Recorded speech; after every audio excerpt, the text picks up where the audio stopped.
आगलागी जस्तो विषम परिस्थितिलाई सामना गरेर कला, संस्कार र संस्कृतिलाई जोगाउन सफल एउटा डान्स सेन्टर, जसमा हजारौं नृत्य प्रेमीहरूले विभिन्न प्रकारका डान्स फर्म र सयौं सङ्गीत प्रेमीहरूले सङ्गीत सिक्ने मौका पाए।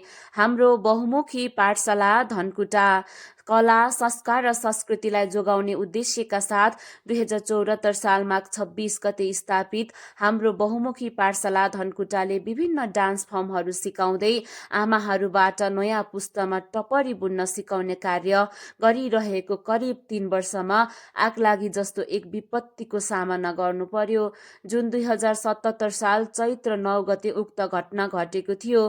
तर पनि यस संस्थाका संस्थापक सरोज कुमार भुजेल र शोभित श्रेष्ठ भने अडिग भएर अगाडि बढिरहे। धेरै सहयोगी हातहरूको साथ र सहयोगले पुनः संस्थालाई सुचारू गरेर अहिलेसम्म सञ्चालन गरिरहेका छन् र यसका साथसाथै यस संस्थाले कम्पनी हारिमाला बनाउने तालिम पनि 2080 फागुन 11 गते सञ्चालन गरेको थियो। र तपाईहरूले आफ्नो बालबालिकालाई नृत्य सिकाउन चाहनुहुन्छ भने हाम्रो बहुमुखी पाठशाला धनकुटालाई सम्झन सक्नुहुनेछ। यसका साथै यहाँ जुम्बा क्लास पनि सञ्चालन भइरहेको छ।